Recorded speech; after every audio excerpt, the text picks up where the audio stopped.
returns to Kennedy's Don't Cry. Jack was becoming a national figure. He backed Adlai Stevenson for the Democratic presidential nomination. Stevenson, recently divorced, felt a Catholic spokesman would be useful. He also wanted an up-and-coming young Democrat. He chose Jack to make the nominating speech. The 1956 convention brought real prominence. Fellow delegates, I give you the man from Libertyville, the next Democratic nominee, and our next President of the United States, Adlai E. Stevenson.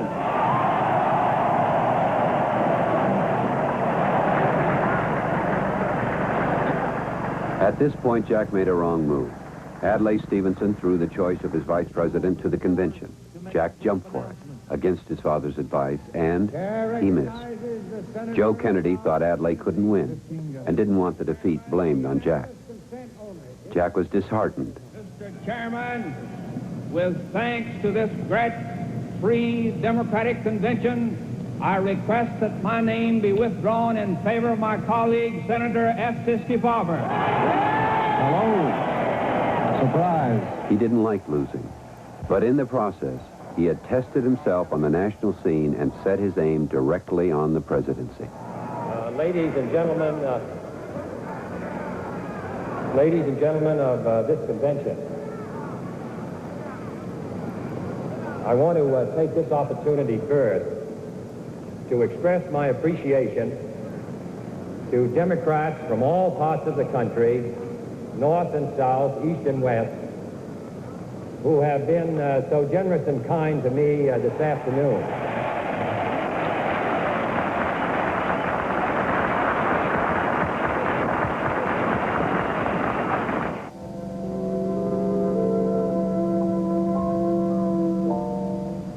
The following year, his daughter Caroline was born. The baptism was a public event.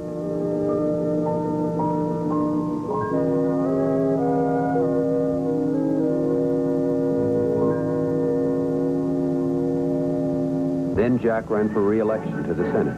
As usual, the family was there. At home with the Kennedys. An informal visit with the family of Senator John F. Kennedy. Mrs. Joseph P. Kennedy. Good morning, friends. 6 years ago, when my son Jack was a candidate for the Senate, we had this little half hour on television. Many of you, most of you, I think, seem to have enjoyed it. And so we arranged to have it again this year. Of course, there have been a great many changes in the family. The girls, who helped so much before, have been married and have children of their own. And so they have not been able to help Jack as much. But we had a charming addition in the person of Jacqueline, Jack's wife, who has been campaigning with him during the last few months, and whom I know many of you have met. Won't you tell us, Jacqueline, a little about your experiences? I've enjoyed campaigning so much, Mrs. Kennedy. Since September 15th, Jack and I have been traveling through the state trying to meet as many people as we can.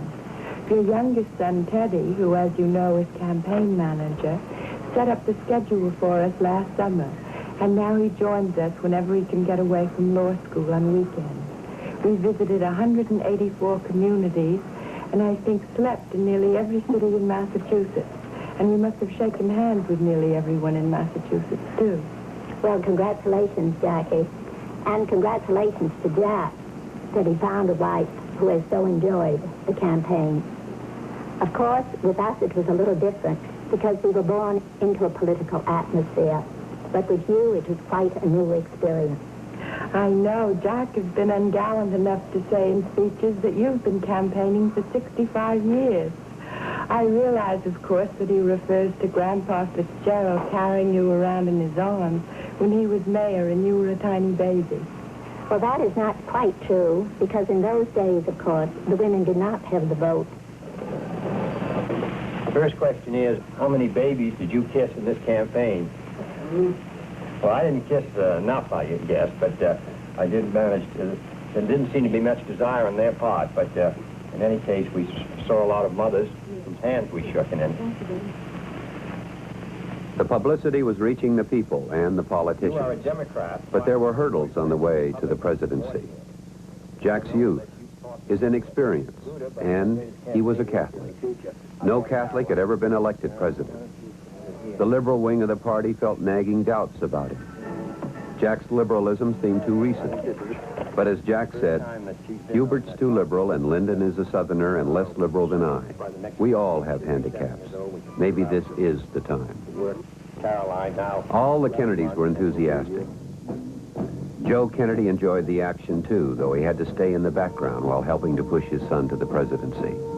He explained privately, "We're going to sell Jack like soap flakes." As early as 1957, he was in New York lining up political bosses. He called Chicago Mayor Daley. Kennedy had vast holdings in Chicago. Daley signed up. And the candidate, once considered a poor speaker, began to show the rhetoric and style that would stir men's souls. The Eisenhower peace and prosperity conceals a dangerous attrition, a period of stagnation and status quo, while America becomes second best in all of the vital things that count. And while they talk about prosperity, it is an abundance of courage that we need, and not merely of goods. We have the most gadgets and the most gimmicks and the longest tail fins and the biggest television sets in our history. But we also have the worst slums, the most crowded schools, and the greatest erosion of our national resources and national will that we've ever had. In short, I believe that our party and the time have met. We, the Democratic Party, has its greatest opportunity and responsibility in all of its long history. For it is a time of decision, a time of leadership. It is, my fellow Democrats, a time for greatness. Let's make this number 5 for April 5 and victory on April 5. And meanwhile, we'll sing Old the Man from Minnesota. He's for you and you and you. Fights for all the people, not for just a few. On the farm, and get him applause there, Miles. Jack had to enter the primaries to prove his vote-getting ability. And that route was blocked in Wisconsin by Hubert Horatio Humphrey. Everyone is voting for Jack, cause he's got what all the rest lack. Everyone wants to back Jack. Jack is on the right track, cause he's got high hope. He's got high hope. 19... This was Humphrey's backyard, full of farmers he had helped for years. A Humphrey victory here would be a major blow to Kennedy's campaign, if not the end. But there was no other way. The convention delegates, the party pros, and the liberals all had to know Jack Kennedy was a candidate who could win. I do believe it is, because I think that if I were unsuccessful here, I think it'd be very difficult to be nominated. And I think if we win here, I think we'll be in a stronger position.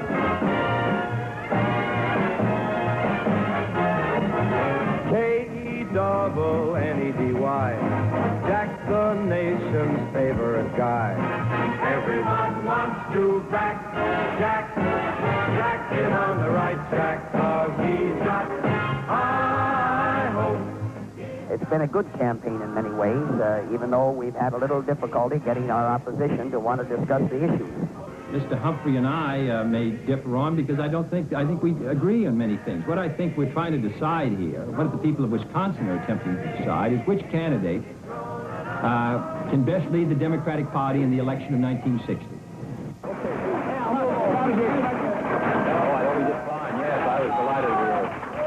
Jack was victorious in Wisconsin.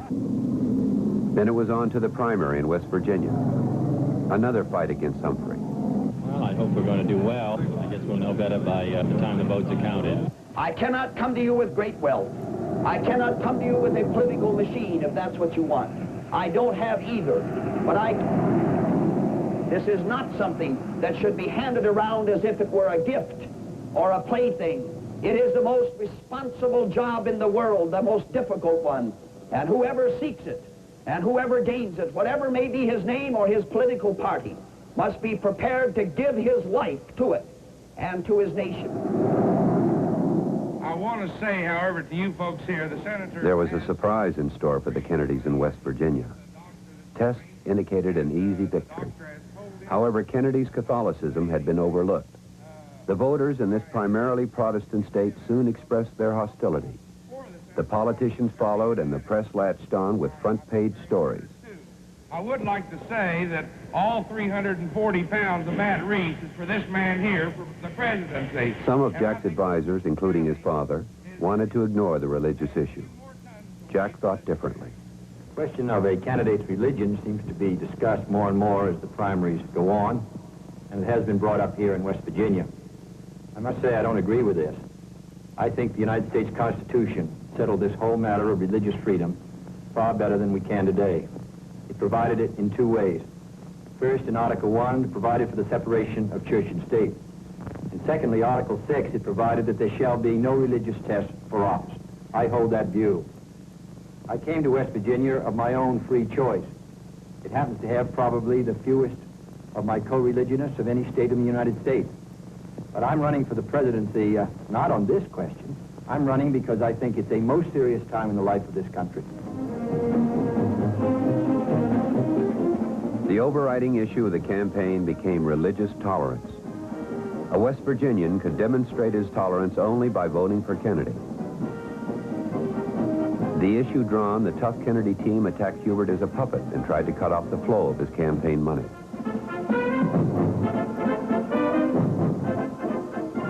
Led by friends and relatives, the Kennedy organization numbered in the thousands. And he's got that big debate tonight at 8:30. Joe Kennedy asked his old friend Franklin D. Roosevelt Jr. to help. FDR was a hero to West Virginian miners. Franklin Jr. told the voters that Jack, not Hubert, was in the tradition of FDR.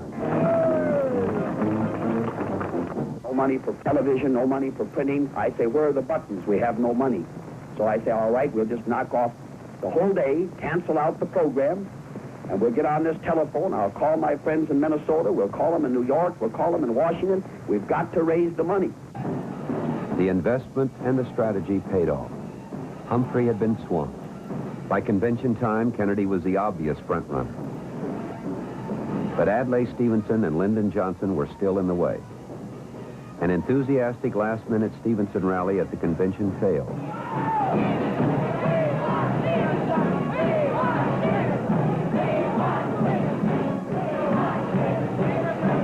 Only Lyndon Johnson remained to be beaten. I am a candidate for president and only a candidate for president. I have no idea that anyone will consider me for vice president because I think it would be very difficult for a man to hold both jobs. But Lyndon wasn't really organized for the Kennedy Blitz, for what he came to label Jack Kennedy's political genius. The strategy, propelled by the zeal of Bobby Kennedy, proved invincible. Bobby wouldn't take no for an answer.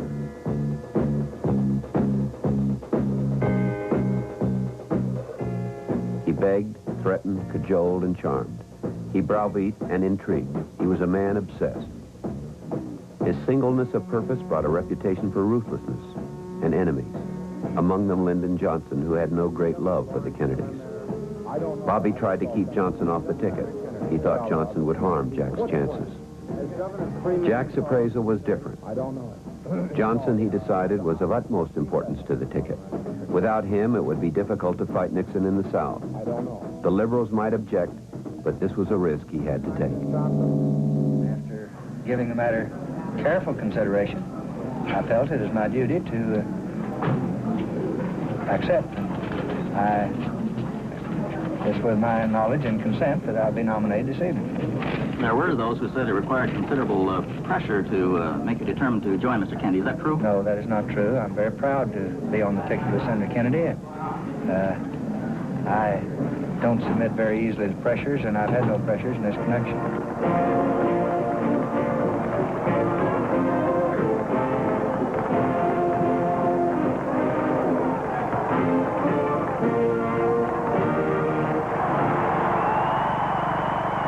We Republicans know, as I know, and as you know, that a new star has been born in the leadership sky.